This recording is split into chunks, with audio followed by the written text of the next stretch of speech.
இந்த வார எபிசோட்ல நம்ம கூட யாரு டிராவல் பண்ண போறாங்க அப்படின்னா, தமிழ் சினிமாவின் பிரபல நடிகரும் இயக்குனருமான திரு அண்ணன் போஸ் வெங்கட் அவங்க தான். இன்னைக்கு அவங்களை வெல்கம் பண்ணிட்டு ஷோக்குள்ள போலாம். அண்ணா எப்படி இருக்கீங்க? Hi, fine. எப்படி இருக்கீங்க? சூப்பரா இருக்கேண்ணா. எப்பவுமே வரப்பா பயங்கரமா இருக்கீங்க. டிரைவ்னா உங்களுக்கு ரொம்ப பிடிக்கும்னு நினைக்கிறேன். ஆமா. ஆக்சுவலி இன்னைக்கு தம்பி டிரைவ் பண்றேன், நீ அப்படி நான் உட்காந்து ஒரு கான்வர்சேஷன்.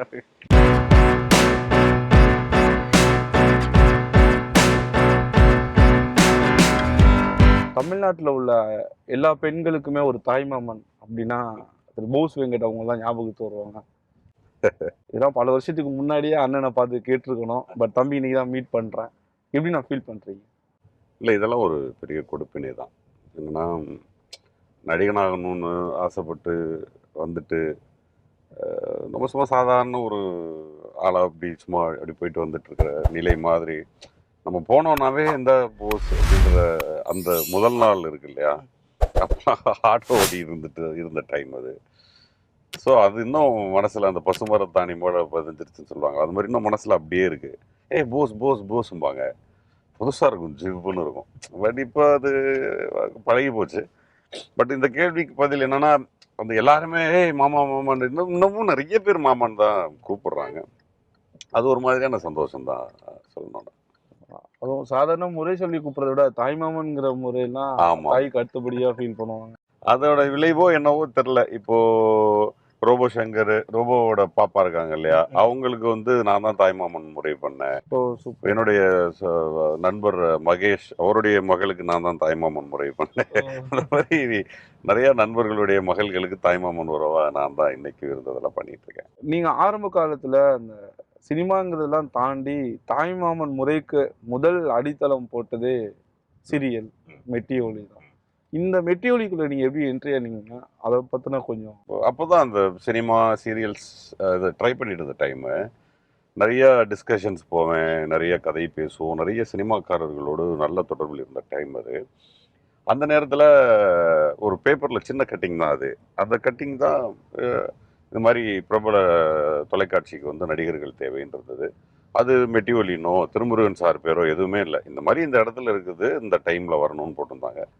அந்த டைம் நான் செலெக்ஷன் போனேன். செலெக்ஷன் போன இடத்துல எல்லாரும் அவங்கவுங்க ஃபோட்டோ கொடுத்தாங்க, நானும் ஃபோட்டோ கொடுத்தேன். அப்போ நான் மட்டும்தான் ஒரு கேள்வி ஒன்று கேட்டேன். அப்போ திருச்செல்வம் சார் தான் கலெக்ட் பண்ணிட்டார். சார் கொஞ்சம் ஃபோட்டோஸ் வாங்கி போட்டால் உங்களால் எப்படி, இது யார், இவ எப்படி வருவான், என்ன மாதிரியான நடிகன்னு உங்களால் எப்படி சொல்ல முடியும்? நீங்கள் நாங்கள் ஒரு டிரைவிங்னா ஓட்டி காட்ட சொல்கிற மாதிரி நடிகன்னா நடிச்சு காட்ட சொல்லுங்களேன் அப்படின்னா, அவர் அப்படியா நடிங்களேன் அப்படின்னாரு. அப்போ நான் நடித்த உடனே பின்ட்ராப் சைலண்ட், அங்கே இருந்தவங்க எல்லாருமே பின்ட்ராப் சைலண்ட்டு. அந்த சைலண்டே எனக்கு தெரிஞ்சிச்சு, இந்த வாய்ப்பை வாங்கி கொடுத்துரும் அப்படின்னுட்டு. தமிழ் சினிமாவில் வில்லன் தான் இருக்குல்லையே ரொம்ப டேஞ்சரஸ் பர்சனாகவே இருப்பார். ஆனால் அதுக்கே டஃப் கொடுக்கறது சீரியலுடைய மாமியார் கேரக்டர்னு சொல்லுவாங்க. அது எதுக்கு நான் மாமியார்னு சொன்னாலே மருமகள் அவ்வளோ பயப்படுறாங்க தெரியல. எனக்கு நான் கொஞ்சம் சீரியல் வாட்ச் பண்ணுறது ரொம்ப ஸ்டாப் பண்ணிட்டேன் இந்த லாஸ்ட் 10 years. பட் இந்த மாதிரியான விஷயங்கள் வீட்டுக்குள்ளேயே கூட டிஸ்கஸ் பண்ணிட்டு தான் இருக்காங்க.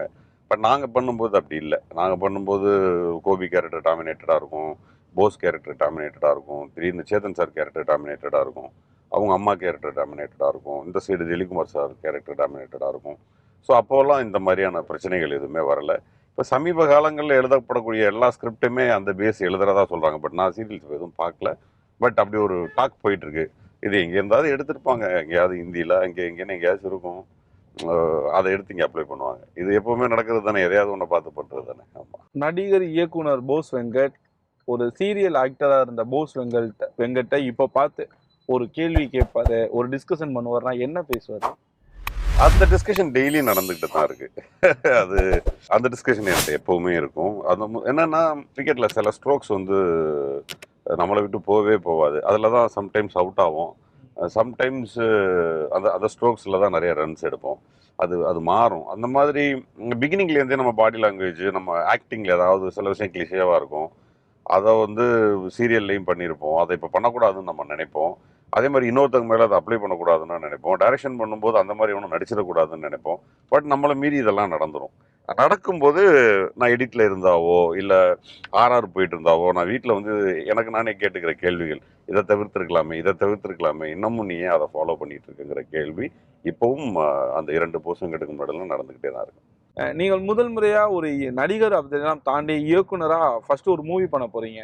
உங்களுடைய கதையை கேட்டு ஒரு ப்ரொடியூசர்ஸ் ஏன் வெங்கட் நமக்கு இது தேவைதானா, இப்போதான் நீ கொஞ்சம் நல்லா ஆக்ட் பண்ணிட்டு பயங்கரமா போய்கிட்டு இருக்கா, ஃபியூச்சர்ல நம்ம ஏதாவது பண்ணலாமே, இந்த மாதிரிலாம் நீங்க எதுவும் எதிர்பார்க்கப்படாத கருத்துக்கள்லாம் முன் வச்சிருக்காங்களா? நிறைய பேர் சொல்லுவாங்க. எங்க வீட்ல என் பிரதர் வந்து எனக்கு அப்பா மாரி. அவரு பயங்கரமா அட்வைஸ் பண்ணுவாரு. பட் நான் நான் எல்லாருக்கும் சொல்றது ஒண்ணே ஒண்ணு தான். எல்லாரும் சொல்றத கேட்கணும். பெரியவங்க சொல்றத நம்ம கேட்டு தான் ஆகணும்.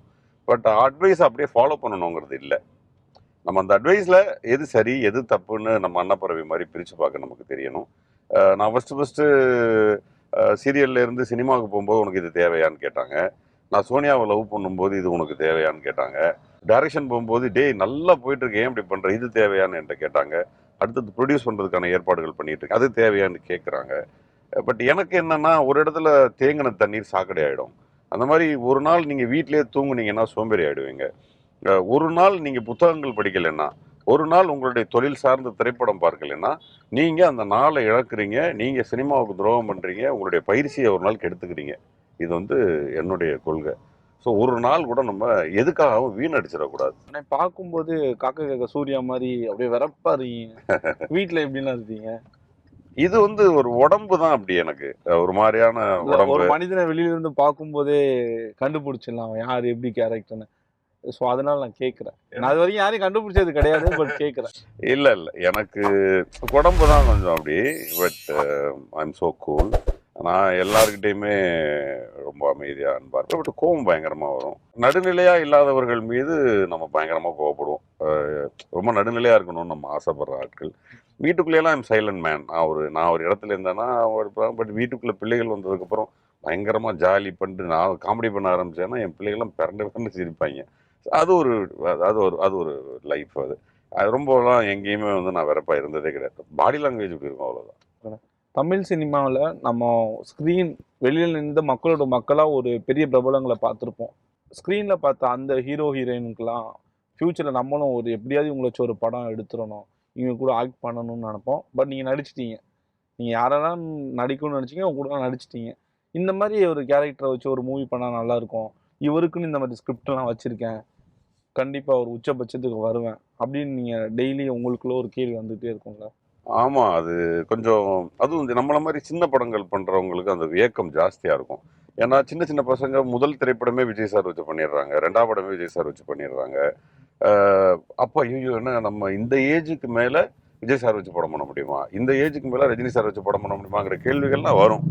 பட் அதுக்கு ஆன்சர் ஒண்ணே ஒண்ணு தான். இது போஸ் வெங்கட்டோ, அவனுடைய வயதோ இத தீர்மானிக்காது. ஸ்கிரிப்ட் தான் தீர்மானிக்கும். ஸோ என்னால விஜய் சாருக்கு ஒரு நல்ல ஸ்கிரிப்ட் பண்ணி, விஜய் சார் அது ஒரு வேளை படிச்சு, என்னங்க தீயா இருக்குங்க ஸ்கிரிப்ட்னா, அவர் போஸ் வெங்கட்லாம் பார்க்கவே மாட்டாங்க. அவங்க ஷார்ட் ஷார்ட் அந்த படம் பண்ணுவாங்க. ஸோ எனக்கு விஜய் சார் வச்சு படம் பண்ணணும்னு ஆசை இருக்கு. ரஜினி சார் வச்சு படம் பண்ணணும்னு ஆசை இருக்கு. ஸோ இவங்க எல்லாரையும் வச்சு நான் ஷுவரா ஒன் டே படம் பண்ணுவேன். அப்படி பண்ணும்போது நிச்சயமா நான் ஒரே ஒரு விஷயம் மட்டும் தான் கவனிப்பேன். ஸ்கிரிப்ட். அது போஸ் வெங்கட்டும் யோசிக்க மாட்டேன், விஜய் சார்னு யோசிக்க மாட்டேன், ரஜினி சார்னு யோசிக்க மாட்டேன். ஸ்கிரிப்ட். Script perfect. உங்களால ஒரு எந்த சூழ்நிலையிலும் யாரை வச்சு வேணா இட்டு கொடுக்க முடியும். நீங்கள் சினிமாக்குள்ள என்ட்ரி ஆன டைம்லனா, இப்போ உள்ள இந்த சின்ன சின்ன வயசுல உள்ள யங்ஸ்டர்ஸ்னா இவ்வளோ பெரிய மூவி பண்ணுவாங்களாங்கிறது பெரிய கேள்விக்குறியா இருக்கும். நீங்க சினிமாக்குள்ள உள்ள என்ட்ரி ஆகும்போது இருந்த தமிழ் சினிமா எப்படி இருந்துச்சு? இப்போ எப்படி இருக்கு? சினிமா பொறுத்த வரைக்கும் டிஜிட்டல் டு ஃபிலிம்ங்கிறதே மிகப்பெரிய மாற்றம். இது வந்து மேக்கிங் சைடில் ஆக்ட் பண்ணும்போது மேக்கப் சைட்லேயே கூட நீங்கள் டிஜிட்டல் டு ஃபிலிம் அது பெரிய சேஞ்சஸ் இருந்தது. இந்த மாதிரியான மாற்றங்கள்லாம் சினிமாவில் வந்திருக்கு. அதுக்கப்புறம் பசங்க அடுத்தடுத்த ஜெனரேஷன் வரும்போது ஸ்கிரிப்டோட மெத்தட்ஸ் மாறும், அவங்களுடைய ரசிக்கும் தன்மை மாறும். சினிமாவை பொறுத்த வரைக்கும் இப்போ எப்போவுமே அது மாறிக்கிட்டே தான் இருக்கும். அது நிச்சயமாக எந்த காலத்துலேயும் ஒரு காலத்துக்குள்ளே சிக்கிடவே சிக்காது.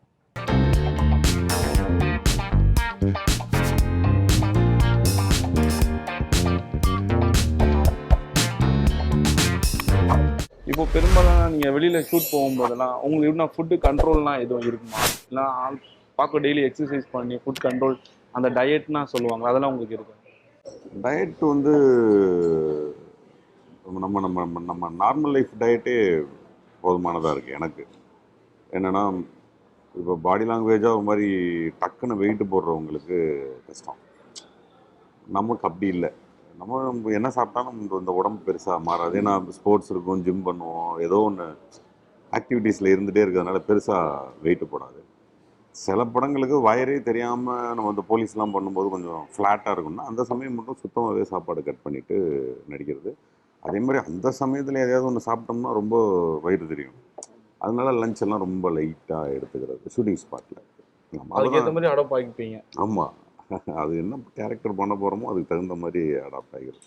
இப்போ பண்ணிகிட்டு இருக்க படங்களுக்கு இது ஓகே. இப்போ கேப்டன் மில்லருக்கு வந்து ரெடி ஆகணும். அது மார்ச் 6ஆம் தேதியிலேருந்து ஷூட்டு. அந்த 6லேருந்து 10 நாள் கண்டினியூ ஷூட். அந்த 10 நாளைக்கு நான் ரெடி ஆகணும்.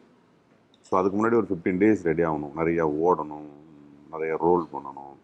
ரெடியாக இருந்தோம்னா அங்கே போனால் அதெல்லாம் செய்யணும். அங்கே செய்யும்போது பாடி சப்போர்ட் பண்ணாமல் போயிடும். ஸோ இப்போ பாடி சப்போர்ட் பண்ணணும்னா நம்ம கொஞ்சம் முன்னாடியே ப்ரிப்பேர்டாக இருக்கணும். அது நம்ம பண்ணிகிட்டே தான் இருக்கணும். நீங்கள் வெளியில் ஷூட்டிங் போகும்போது உங்களுக்கு ரொம்ப இந்த ஒவ்வொரு ஊரில் ஒவ்வொரு ஃபுட்டெல்லாம் ஃபேமஸாக இருக்கும். நீங்கள் அந்த மாதிரி ஃபுட்டெல்லாம் ட்ரை பண்ணுவீங்களா? இல்லைனா பசிக்கும் போது எந்த ஃபுட்டு கிடைக்குதோ அதுதான் ரொம்ப டேஸ்டான ஃபுட்டுன்னு சொல்லுவாங்க. எந்த ஊருக்கு போகிறோமோ முதல் கேள்வியே இங்கே என்ன ஃபுட்டு ஸ்பெஷல் தான். ஃபுட்டு ஸ்பெஷல் என்னன்னு கேட்டு இப்போ கூட இப்போ திண்டுக்கல் அன்றைக்கி போயிருந்தோம். திண்டுக்கல் போகும்போது நான் சொன்னேன் ஒரு 10 மணிக்கு மேலே பிஸியாக இருக்கிற ஹோட்டல் என்னன்னு கேட்டேன். நைட்டு அப்போ அவங்க சொன்னாங்க ஒரு ஸ்ட்ரீட் ஷாப் இருக்குது, நல்லாயிருக்கும், டேஸ்ட்டாக இருக்கும்னா அந்த ஸ்ட்ரீட் ஷாப் போனோம். அந்த கடையில் ஒரு ஒரு பரோட்டா, அதில் நிறைய குருமா, ஒரு பீஸ் விங்ஸ் வறுத்தது. பட் எக்ஸ்ட்ரானரி அது சான்ஸே இல்லை அந்த டேஸ்ட்டு. ஸோ அந்த மாதிரி எல்லா ஊர்லேயும் போனோம்னா அன்றைக்கி என்ன ஸ்பெஷல் ஃபுட் இருக்கோ அந்த ஃபுட்டு சாப்பிடுவோம். பாசிட்டிவான கேரக்டிவா பாசிட்டிவா. இப்போது நான் உங்களை வரும்போது ஒரு கேள்வி கேட்கணும்னு நினச்சேன்னா, ஒரு முக்கியமான ஒரு ஷெடியூலிங்கில் பிஸியாகவே இருக்கீங்க. எக்ஸாம்பிளுக்கு ஒரு பெரிய ஹீரோவை வச்சு ஒரு மூவி பண்ணிகிட்ருக்கீங்க. அந்த மாதிரி டைமில் உங்களுக்கு ஃபீல்டுக்கு உள்ளே கொண்டு வந்த திருமுருகன் சார் வச்சு சார் உங்களை வச்சு ஒரு மூவி பண்ணலான் இருக்கேன், இல்லை உங்களை வச்சு ஒரு சீரியல் கூட பண்ணலான் இருக்கேன், நம்ம ஆல்ரெடி ஒர்க் பண்ணதை விட பிளாக் பஸ்டர் கூட ஆகும், இது மாதிரி ஒரு கமிட்மெண்ட் வருது, நடிக்க போவீங்களா டைரக்ஷனுக்கு போவீங்களா? இப்போ டைரக்ஷனும் நடிப்பையும் கொஞ்சம் மிக்ஸ் பண்ணி தான் பண்ணிகிட்ருக்கேன். இப்போது நான் மாப்போசி ஷூட் போகும்போது எனக்கு அந்த பக்கம் ஷூட் நடந்தது, சத்யஜோதி ஃபிலிம்ஸு வீரனுங்கிற படம். ஸோ நான் ஷூட்டில் ஒரு நாள் கொடுத்தாங்க வேண்டிய சூழல். அந்த 34 நாள் நான் ஒரு ஸ்கெடியூல் போகிறேன். அதில் 1 டே இருந்தால் தான் அவங்களுக்கு படம் முடியும். நான் என்ன பண்ணேன்னா ஒரு நைட் எஃபெக்ட்லேருந்து நெக்ஸ்ட் டே நைட் எஃபெக்ட் இருக்கும் இல்லையா, அந்த நைட் எஃபெக்ட் முடிச்சுட்டு அப்படியே ஸ்ட்ரைட்டாக ஏர்போர்ட் போய் ஃப்ளைட்டு ஏறி அங்கே டே ஃபுல்லாக அங்கே நடிச்சுட்டு ஈவினிங் ஃப்ளைட்டை பிடிச்சி திருச்சி வந்து திருச்சியிலேருந்து காரில் போய் நைட்டுக்கு ஷூட்டிங் வந்துட்டேன். ஸோ நம்ம அப்படி பண்ண முடியாது, நம்ம அப்படி பிரிக்க முடியாது. நமக்கு இங்கே நீடு வந்து ஒரு டைரக்ஷன் ஆக்டிங் எனக்கு ரெண்டுமே நீடு தான். அந்த ரெண்டையுமே நான் விட்டு கொடுக்க மாட்டேன், ரெண்டுமே வேணும். சினிமாவில் வாய்ப்பு கிடைக்கிறதே பெருசு. அதில் நம்ம இயக்குனராலும் சரி நடிகர்னாலும் சரி, இதில் ஒரு வாய்ப்பு கிடைக்கும்போது அதை நம்ம கெட்டியாக பிடிச்சிக்கணுமா, இல்லை எக்ஸாம்பிளுக்கு ஒரு சின்ன படத்தோட ஸ்கிரிப்ட் வருது, இதில் உங்களை நடிக்க கூப்பிட்றாங்க, அந்த டேயில் நீங்கள் ஃப்ரீயாக இருக்கும்போது அதை யூஸ் பண்ணிப்பீங்களா? இல்லை ப்ரொடக்ஷன் ரொம்ப கம்மி தானே, கொஞ்சம் வெயிட் பண்ணோம், இருந்துட்டோம், இன்னும் கொஞ்ச நாள் வெயிட் பண்ண ஒரு பெரிய ப்ரொடக்ஷன்? இல்லை, நான் சினிமாவுக்கு வந்த நாள்லேருந்து ப்ரொடக்ஷன் பார்த்ததே கிடையாது. நான் ஸ்கிரிப்டில் ரொம்ப கான்சன்ட்ரேட் பண்ணுவேன். எனக்கு அந்த கதையில் நான் என்ன பண்ணுறேன், ஒரு சீன் தாங்க நீங்கள் அப்படின்னா கதை சொல்லுங்க, நான் ஃபுல் கதை சொல்லுங்கள். அந்த ஃபுல் கதையில் அந்த ஒரு சீன் என்ன பண்ணுது. இப்போ ரைட்டர் படம் பார்த்தீங்கன்னா அந்த ஹோல் படத்தில் ஒரு கொஞ்ச நேரம் சினிமா அப்படி ஆடி போயிடும் அந்த கேரக்டருக்கு, அது நான் பண்ணுவேன், அது ஒரு சீன் தான். ஸோ அதே மாதிரி இப்போ கவன், அதே மாதிரி கோ சொல்லிட்டே, ஆமாம், அது மாதிரி நம்ம எல்லாமே அந்த படத்தை மாத்திர கேரக்டராக சிவாஜியில் அந்த ஒரு டயலாக். ஆமாம், அதுனா இல்லைன்னா பண்ண மாட்டேன். ஸோ நம்ம எல்னட்டேட்டாக கேட்பாங்க, இன்னைக்கு வரைக்கும் பெரிய கேள்வியே நீங்கள் ஏன் நிறைய நடிக்கிறது இல்லைன்னு கேட்பாங்க. நான் திருப்தியாக நடிக்கிறேன், என்னோட ஒர்க்கை நான் பயங்கரமாக என்ஜாய் பண்ணி நடிக்கிறேன். ஸோ அதனால் எனக்கு கொஞ்சம் செலக்டிவாக நடிக்கிறேன். ஆனால் உண்மையிலே சொல்ல போனால் எனக்கு கண்ணாபின்னான்னு உடங்கும் வர்றது கிடையாது. எனக்கு வர்றதே ரொம்ப நல்ல திரைப்படங்கள் தான் வருது, செலக்டிவான படங்கள் வர்றதே வருது. அதுவே நான் லக்கி தான் அந்த வகையில்.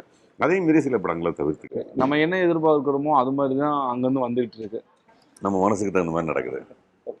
சீரியலில் விட்டு வெளில வரும்போது சிவாஜி பெரிய ப்ரொடக்ஷன், பெரிய பிரம்மாண்ட இயக்குனர், சூப்பர் ஸ்டார், இவங்க கூட நடிக்கிற மாதிரி ஒரு தகவல் வருது.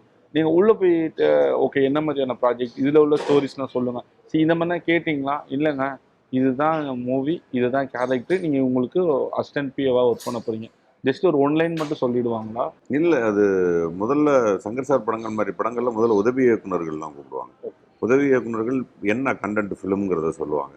யார் ஹீரோ யார் வில்லன் இதெல்லாமே சொல்லுவாங்க. ஓகே, இதை ஒன்று சொன்னா இல்லை, இப்போ நீங்க முழு ஸ்கிரிப்டையும் கேட்பேன்னு சொன்னீங்களா? இல்லை, முழு ஸ்கிரிப்ட் நம்ம சூப்பர் ஸ்டார் படத்துல எல்லாம் போய் கேட்க முடியாது. அதுதான் என்னோட டவுட் என்னன்னா, என் கேரக்டர் என்ன பண்ணுதுன்னு கேட்பேன். ஓகே, அப்போ என் கேரக்டர் என்ன பண்ணுதுங்கிற அந்த டயலாக்ஸ் என்னென்ன சீக்வன்ஸ் இதெல்லாம் என்கிட்ட சொல்லிடுவாங்க. அது சின்ன நம்ம டைரக்டர்னாலும் சரி, film, பெரிய டைரக்டர்னாலும் ஓவரால் ஃபிலிம் நம்மளால ஜட்ஜ் பண்ண முடியும். இப்போ நீங்க ஓவரால் இப்போ ரஜினி சார் படத்துல என்ன இருக்கும் நம்மளால ஜட்ஜ் பண்ண முடியும், விஜய் சார் படத்துல என்ன இருக்கும் நம்மளால ஜட்ஜ் பண்ண முடியும். அதுல நான் வர்ற காட்சிகள் எத்தனை, இன்னும் சொல்லணும்னா இப்போ ரஜினி சார் படத்தை நான் நடிக்கல, என்னை கூப்பிட்டு கேட்டாங்க டேட் இருக்கான்லாம் கேட்டாங்க. நான் முதல்ல கேட்டது நான் என்ன பண்றேன் அப்படின்னு கேட்டேன். அவங்க சொன்னாங்க எனக்கு பிடிக்கல, நான் பண்ணல. ஜெயிலர். ஆமா, இப்போ நான் பண்ணல என்ன சொல்லி.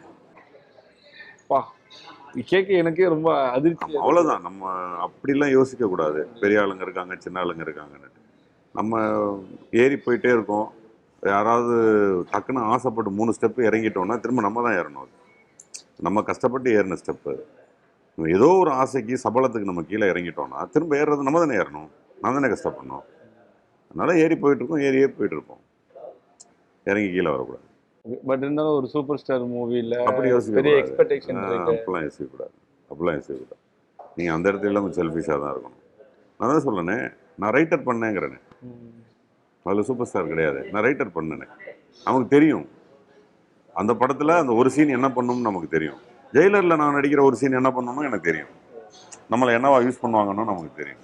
அது ஏன் சும்மா தேவையில்லாமல் அவ்வளோ தூரம் ஏறி போயிட்டு திரும்ப இறங்கி வந்து 10 ஸ்டெப் இறங்கி வந்துட்டு ஒரு திரும்ப அந்த 10 ஸ்டெப் ஏற திரும்ப கஷ்டப்படணும், வேண்டாம். அந்த சிவாஜி பேசிக்கிட்டு வந்தோம், வேணாம். அது மட்டும் அப்படி. அதான் சிவாஜியில் வந்து எனக்கு அப்போ அந்த உதவி இயக்குனர் கூப்பிட்டு இந்த மாதிரி ஒரு படம், இந்த மாதிரி கண்டென்ட்டு, இது ரஜினி சார் பண்ணுறாங்க, இவங்க வில்லன் பண்ணுறாங்க, அந்த வில்லன் பண்ணி நீங்கள் வந்து பிஏ மாதிரி பண்ணுறீங்க. நான் கேட்டேன், இந்த மாதிரி பின்னாடி பேக் தூக்கிட்டு சுற்றின்னு இருக்குமா, இல்லை இந்த கேரக்டர் ஏதாவது பண்ணுமான்னு கேட்டேன். இல்லை இந்த கேரக்டர் தான் பண்ணும், வில்லன் அவர் இருந்தாலும் எல்லா அப்போ நான் சொன்னேன் ஓகே. அப்போ ஆல்மோஸ்ட் ஒரு பெரிய சூப்பர் ஸ்டார் படத்தில் வில்லனாக இருக்கிற ஒரு கூட இருந்து நம்ம ஒரு 4 வேலை செஞ்சாவே நம்ம ரெஜிஸ்டர்ட். ஏன்னா நம்ம அப்போ தான் சீரியல்லேருந்து வந்த டைம் வேறு. ஸோ உடனே நான் ஒத்துக்கிட்டேன், நான் பண்ணுறேன். ரெண்டாவது அப்போ நம்ம ரொம்ப ஈகராக வெயிட் பண்ணிட்டு இருந்தோம் ரஜினி சார் படம் ஒரு சீன் நடித்தா போதும்னு இருந்த டைம் தான் அது. ஏன்னா அப்போ நம்ம சீரியல்லேருந்து வந்த புதுசு, அவர் மேலே இருக்க பயங்கர க்ரேஸு, அதில் அப்போ இருந்தோம். அதான் நான் சொல்கிறேன், அப்போ நம்ம ஒரு ஸ்டெப் அரை ஸ்டெப் ஏறி இருந்த டைம். இப்போ நமக்கு வயசும் ஆகிட்டு இருக்கு, நம்மளும் அங்கிட்டு போராடி வந்துட்டு இருக்கோம். இப்போ அந்த தப்பை பண்ணக்கூடாது. அன்னைக்கு பண்ணோன்னா அது சரியான முடிவு, இன்னைக்கு நம்ம பண்ணோன்னா தவறான முடிவு. எனக்காண்டி கொஞ்சம் அந்த ஒரு டைலாக் மட்டும் சொல்ல முடியுமா? என்ன டைலாகு? நீங்கள் ரஜினி சாரை பார்த்து கேட்பீங்க, ஆனால் எதுவா? ஆக்சுவலாக அது ஒரு இன்னைக்கு வரைக்கும் நமக்கு எப்படி மெட்டிவலி போஸ் வெங்கட்டோ அந்த மாதிரி சிங்கம் ரவின்ற மாதிரி அது ஒரு நமக்கு எனக்கு ஒரு பெரிய அடையாளம். அந்த பர்டிகுலர் டைலாக், ஏய் தனியாக வந்து மாட்டிக்கிட்டியடா அப்படிங்கிறது. அதை கூட நான் டா சொல்கிறதுக்கு ரொம்ப யோசித்தேன். இப்போ ரஜினி சார் தான் சொன்னார், அதென்ன அப்படி நீ டா சொன்னால் தான் பவராக இருக்கும் ஃபைட்டுக்கு. அப்போ அதுக்கப்புறம் தான் நான் டான்னே போட்டேன், இல்லாட்டி நான் டாவே போட்டிருக்க மாட்டேன். Vanam, your digital content channel.